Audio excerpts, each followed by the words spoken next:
Hello everyone, it's Nancy at Paper Moon Tarot.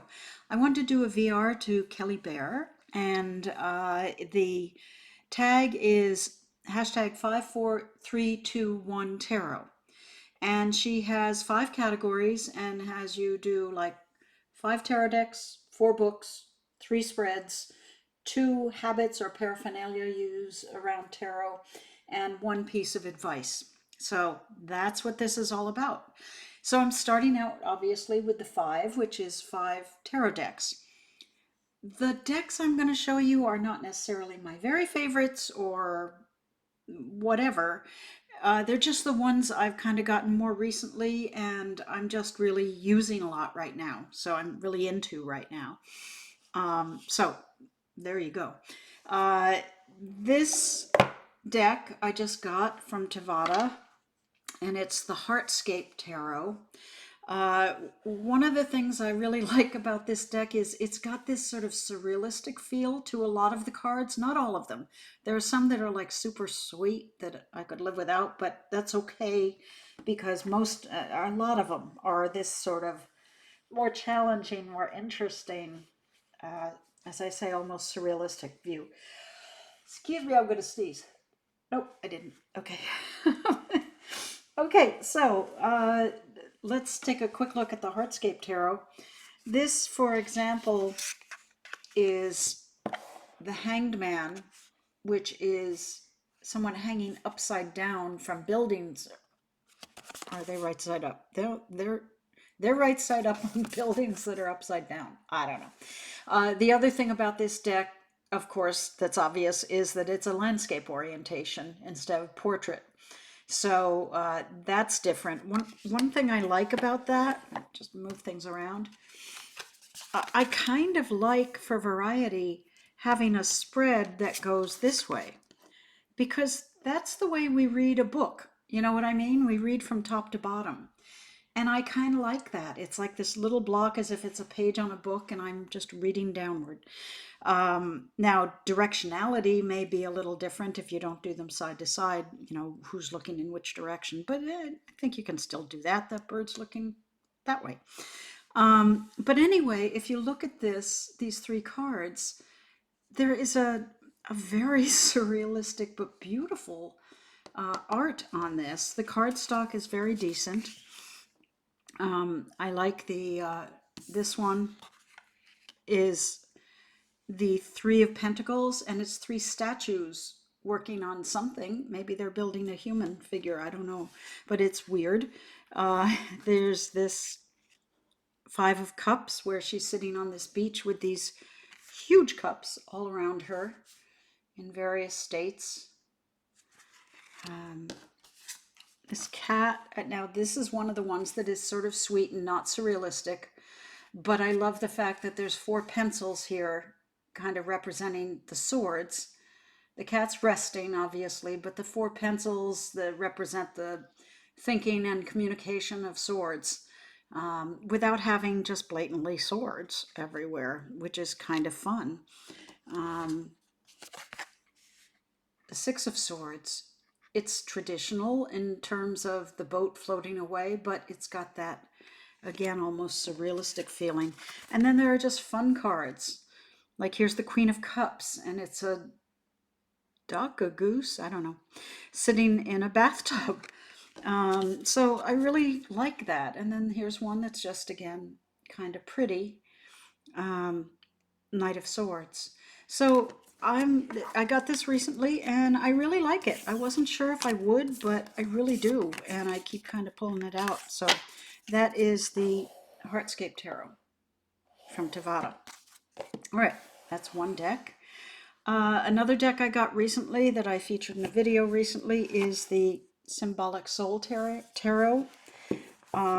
It is a Lo Scarabeo. It has a nice box and nice little booklet. Decent cardstock. It doesn't want to come out of the box. I'm getting the whole damn deck. Okay. Backs.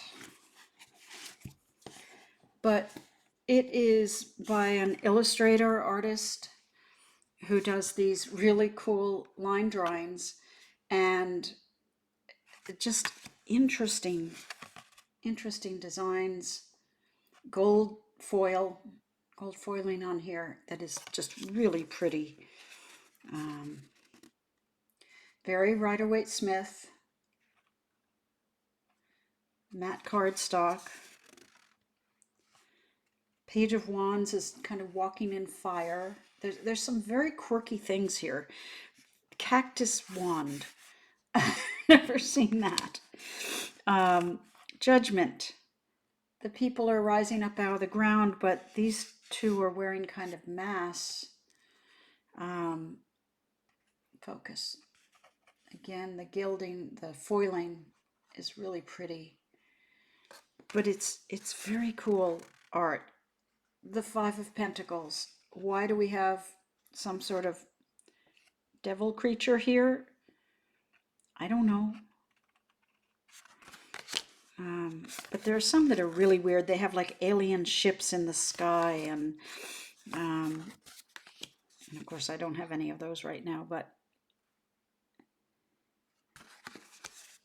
well, there's our Six of Swords, and it's a bird family in a boat for some reason. But again, the foiling is neat. The Death card, which I showed in my video with this, that has an intravenous feed into the horse and a whole bunch of skulls that the horse is crunching over, and it's got these weirdnesses, but it's really nicely done art. So anyway, that's the horse is peeing, you know, why not? So the Symbolic Soul Tarot is another one that I like, that I haven't seen too much of. So might be of interest. Okay, I'm not going to get that back in there. All right, next. I like the Book of Shadows.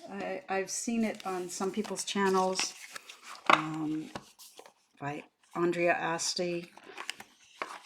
It's got a wonderful graphic novel guidebook, just fantastic hardcover and everything. But I love the brightness of the art. It's one of the only glossy stock decks that I'm okay with, because it makes the colors pop so much. And the colors are so key to this deck. It's almost a cartoony sort of, I think the creator or the artist is a cartoon artist. Just really kind of fun imagery, beautiful colors.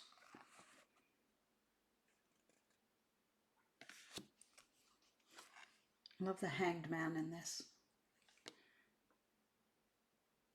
But look at that glowing orange to blue. It's just beautiful. Skip over that. The Ten of Coins. It's also a very diverse deck. There's lots of skin colors going on here, and body sizes and so on. But look at that Hermit. Just wonderful. Again, the rich colors, the fun cartoony look to it, and it's just pretty too. It's pretty but cartoony. It's kind of got this odd combination of the art and the fun. So that is the Book of Shadows, and again has an amazing graphic novel guidebook that goes with it that I don't happen to have right here, but you can check it out. All right, one of my very favorite decks, not as recent an acquisition, but I can't leave it out, is the Dream Vision Tarot by Emma Zhang. And it's hard to explain exactly how wonderful this deck is. Beautiful blue matte gilding. The card size, if you look at it against the standard tarot, you know, it's tall and narrow, which I love, you know, compared to this taller and narrower. Anyway, beautiful backs. the art is just so pretty and pretty RWS. It's pretty easy to see what they're about, but it's just gorgeous. The cardstock is gorgeous. The imagery is, it glows. It really glows. I kind of consider this a very Aquarian deck, very bright colors, you know, electric colors and modern look to it. And clean, clear, not busy at all. But this is just a stunning deck to me. One of my very favorite decks.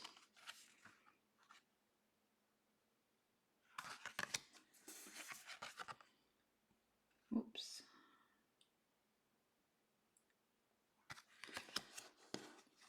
And this strength card, it's one of my favorite strength cards.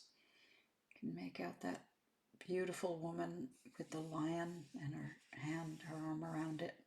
And look at those colors. Just, you know, let's make sure it gets crisp. That's an incredible card. Okay, I could go on about this deck for a long time, but Dream Vision Tarot by Zhang is incredible.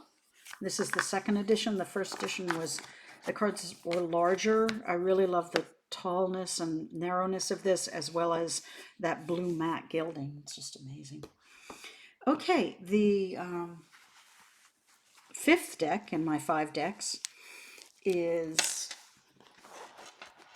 one that I got pretty recently. It's the Fox's Wedding, and it's I'll put all the information about the decks below, but beautiful cardstock. It's linen, which you can make out, I think, in that light. Very flexible, but good quality. It's got a silvery gilding, which is nice. But it's a curated deck, which I have upside down, but very beautifully done. There's the High Priestess, the Queen of Wands. It is a pip deck. It has sort of a Marseille-like feel to the, you know, very elaborate but simple pips. Sometimes there are visual elements, but they're not really illustrative of the concept. But pretty, they're just pretty pips. And so they're not those pips where nobody puts in any effort on them.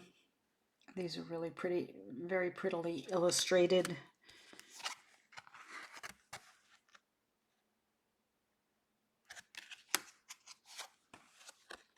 More cups and the devil, which I kind of love. It's like pretty up top, pretty above, but there's something else going on down below. Swords. So that is the Fox's Wedding. Really pretty deck. Really like it. Okay.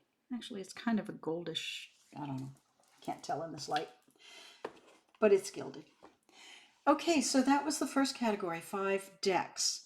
The next category is 4 books. So it's a countdown. And I have an interesting assembly of them here.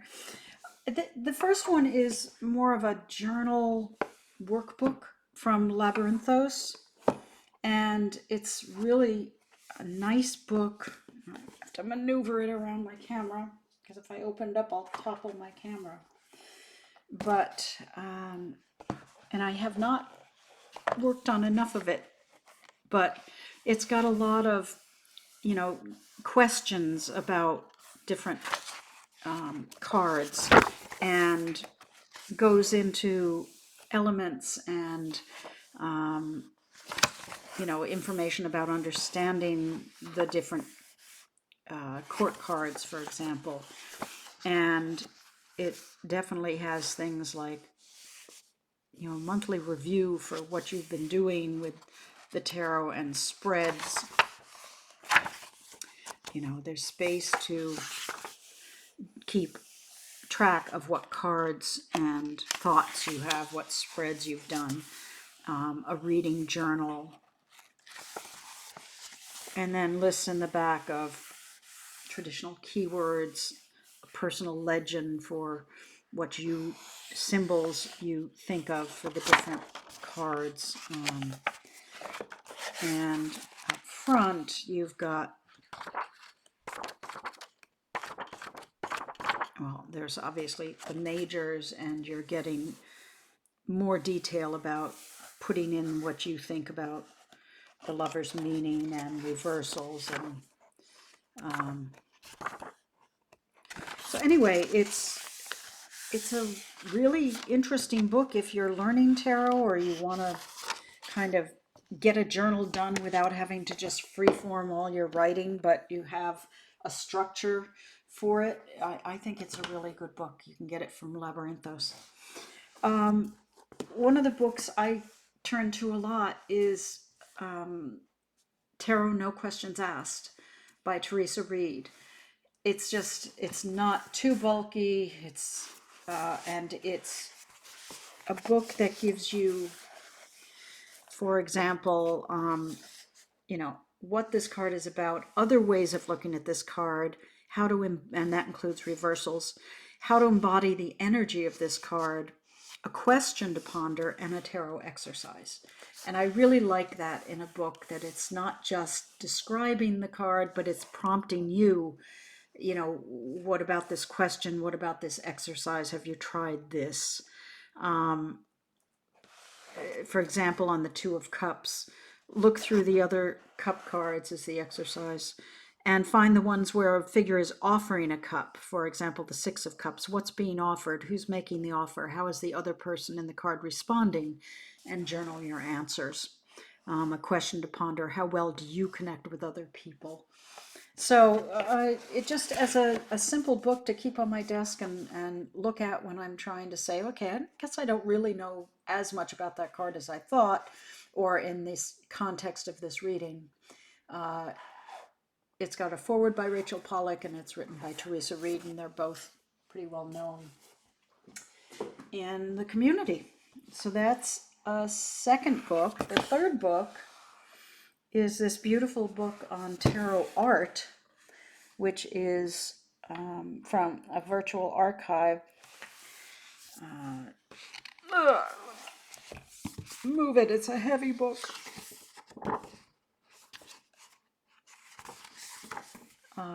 It is a beautiful book.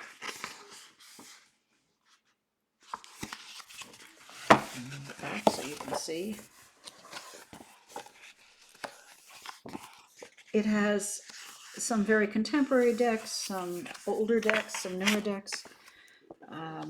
Beautiful art, beautiful quality pages, and a discussion of the Fool relative to, oh, my cat's coming up. Okay, get down, Jane. Relative to the art. And it kind of talks historically about decks, when it's talking about how different decks have represented different things. For example, you might have the Hermit here represented in different decks differently over time. Wheel of Fortune, etc. So it's just a beautiful resource for looking at all kinds of decks. Very substantial book, very beautiful book. So I recommend it. It's in a series. They have one on witchcraft, one on astrology. The foreword's by Rachel Pollack. She did a lot of forwards.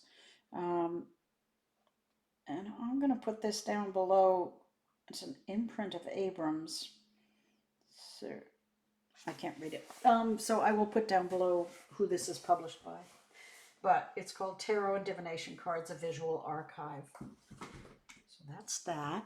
And the last book I'll bring up is one by Tom Benjamin, which is Your Tarot Toolkit. Very helpful book, a workbook. with prompts, and believe me, I have filled some of these out. I'm not saying, or walked through them in my head and not written down what I was thinking, but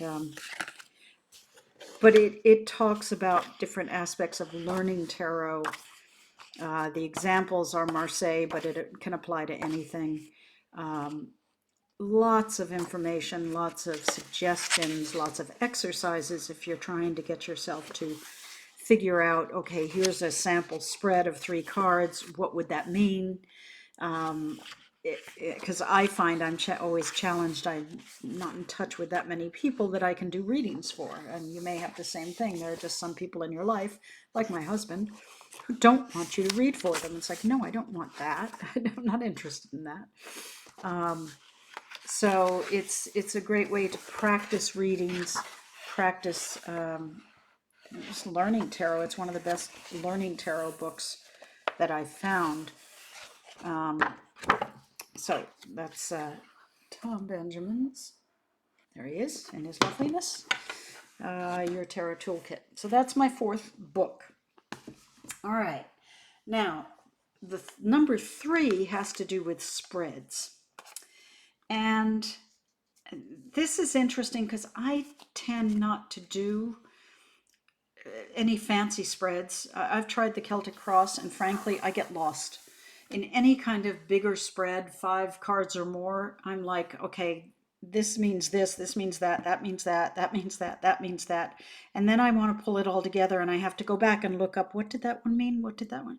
And I'm just like, it's not fluid for me to read more than 4 cards, let's say. Maybe 5, but something like the Celtic Cross, I'm just like, I get lost. I can't make it a cohesive reading. So that said, I'm going to look at 3 card spreads because that's kind of my go-to. And if I'm doing a 3 card spread, I basically just designate a different meaning for the cards. For example, I might say that this is the past, this is the present, this is the future. I don't do it in a divination sense, but I do it in the sense of what's gone before, what's happening now, and what direction should I take in the future. Not what's going to happen to me in the future, but where should I go? Maybe what I should leave in the past. What should I let go of in the past? And so it's a past, present, future is one. Another one that I really like is having the center card represent the current energy of the day, let's say. This is the energy of the day. This card here is what I should let go of, and this card here is what I should embrace. So, for example, in this sample spread, the energy of the day is 6 of Cups, which could be some nostalgia, looking back, childhood memories, whatever. What I need to let go of is the Knight of Swords, the very goal-driven, factual, precise, truth-seeking. That's not for today. For today is a dreamier memories, childhood memories feeling. To do that, I should embrace the Queen of Pentacles, which is the Mother Earth, the caring, the nurturing, the physical, maybe physical comforts, maybe emotional support of some kind, nurturing support. And let go of the Knight of Swords for now. So I think, that's an example of how that would work for the energy release and embrace. And the third 3 card spread is what is your goal? Pick a goal, whatever that may be. And then this one would be what you probably can't achieve and what you probably can. So it's kind of a similar idea. What can you let go of? What can you embrace? But don't beat yourself up if you can't do this. This is what you want to achieve. Stay focused on it. And this is what you can do. And it, to me, tarot isn't definitive. It isn't divination. It's advice. So if I looked at this, I might say that, let's pull a different spread, and I get 3 pips. This is my goal, which is 5 of Pentacles, which is maybe if 5 of Pentacles represents poverty or lack or something like that. I want to get out of my financial situation. What I can't do is, this is the 8 of Swords. I can't get stuck. I can't keep myself in a prison.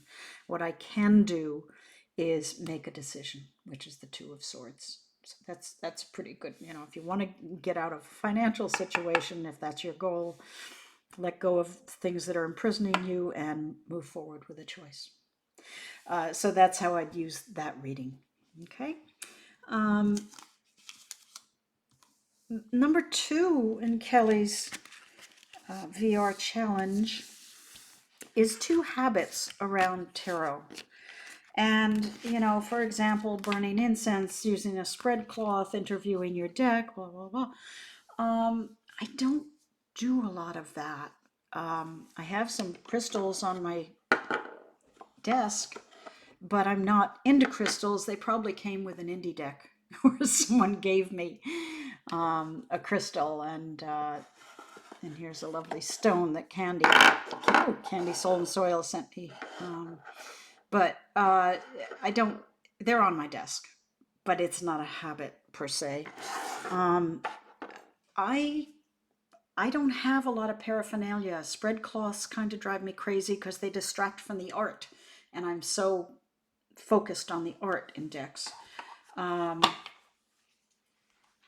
So I'm a little challenged by that one, Kelly.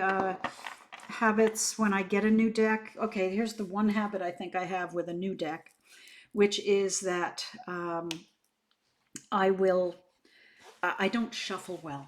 Okay, so what I do with a new deck is I take all the majors in a stack, and each of the suits in a stack, and then I pick a major and two cards from the suits, 2 pips, and then another major and 3 cards from the pips, and another major, out of order as much as possible. And that is my big shuffle of the deck that I go through, and I pick and choose randomly, and that gets my deck shuffled, because overhand shuffling just doesn't do it. You'd have to do it for hours to really get everything mixed.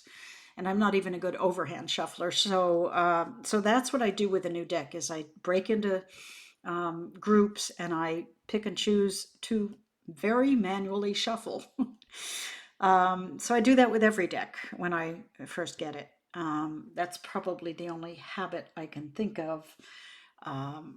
That's about it. So that's 1 of 2. And now we're down to 54321, and 1 is advice. What piece of advice might you give someone? Well, I only started learning tarot maybe 3 years ago, so I'm pretty new. And looking back on how I've learned, I think the one piece of advice I'd give people is, you've got books and keywords and descriptions of the meaning of the card. Try to add into that, as you're learning, the elements. I mean, a real deeper understanding of each of the elements: fire, water, air, earth, and numerology. Because I find when I look at cards, if I'm both looking at this is the Hanged Man, so it's not a suit, but I'm looking at the number 8 and what that means to me in numerology terms, and swords. So, you might hear the 8 of Swords is, you read about it being, you're kind of imprisoning yourself. You're surrounding yourself with barriers that you could get out of, but you feel like you can't. That would be the description. But the swords means it's mental, it's in your mind. You're overthinking things, or you're trapping yourself with trying to figure it out instead of moving forward kind of thing. So that adds something to this that I think is very valuable. And so that's the suit. And the 8, I think of as somewhat growth. You're kind of moving on from the 7s, and that's actually a third piece of advice. Look at what came before and what's coming after numerologically. But the 8 for me is a certain amount of growth. Now, that seems odd when you look at, well, maybe the 8 of Pentacles is mastering your craft, and the 8 of Wands is action, but the 8 of Swords is entrapment. However, the growth is to step away from that. So the 8 means step away, get going. The action in this case is to get away from this situation. So knowing that the 8s mean that for me helps me take this and add a layer to it. Not just you're trapped, but the idea here is you're trapped and ready to escape from it. And that's important. And